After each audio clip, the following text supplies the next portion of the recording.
কোনো কোনো ক্ষেত্রে আমরা এমনও দেখেছি যে একজন নন মুসলিম হিন্দু সম্প্রদায়ের মানুষ সে মাপে কম দিচ্ছে না, একজন মুসলিম দিচ্ছে। কোনো কোনো ক্ষেত্রে দেখবেন আপনাদের এলাকায় আগে হিন্দু সম্প্রদায় বেশি ছিল না? আমার জানা মতে রংপুরের এই জায়গায় তো আগে শহর ছিল, তাই না? এখনও এখানে অনেক নিদর্শন আছে।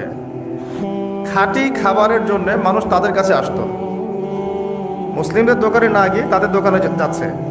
তাদের দুধটা হবে খাঁটি, ঘিটা হবে খাঁটি, মিষ্টি হবে খাঁটি। মুসলিমের দোকান বাদ দিয়ে তাদের কাছে যাচ্ছে মানুষ, সততা দিয়ে তারা মানুষের মন জয় করবে।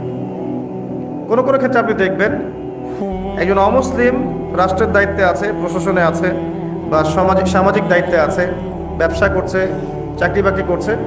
কোনো কোনো ক্ষেত্রে দেখা যায় যে তারা অনেক মুসলিমের চেয়ে বেশি সৎ। হ্যাঁ, ঘুষ নিচ্ছে না, দুর্নীতি করছে না, ব্যবসায় মাপে কম দিচ্ছে না, সিন্ডিকেট করছে না, চোরা কারবারি করছে না। অনেক ক্ষেত্রে দেখা যায় এই শ্রেণীর মানুষদেরকে আল্লাহ পাক হেদায়েত দিয়ে দিতে পারেন।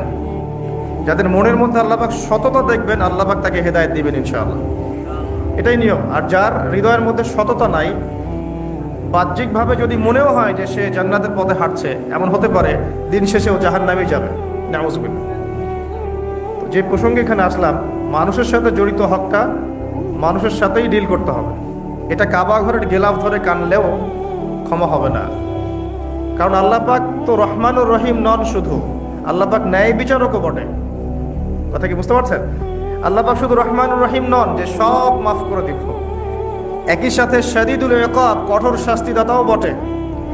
এবং আল্লাহ পাকের ন্যায় বিচার, ইনসাফটা সবচেয়ে উপরে। আল্লাহ পাক ইনসাফ করবেন, ইনসাফ করবেন। রহমানুর রহিম কোন অর্থে? আল্লাহ পাক চান যে তার বান্দারা জান্নাতে যাক, এবং তার জন্য আল্লাহ পাক নবী রাসূল পাঠিয়েছেন, আসমানি কিতাব পাঠান, মানুষকে খাওয়ান, পড়ান, হেদায়েত দেন, ভালো মন্দ বোঝান, বিবেক দেন, সব কিছু দেন। রহমানুর রহিম ছাড়া কোনো সত্তা এমন করতে পারে? এরপরেও যখন মানুষ জাহান্নামের পথে হাঁটবে, তখন আল্লাহ পাক কে আমরা দোষ দিতে পারবো?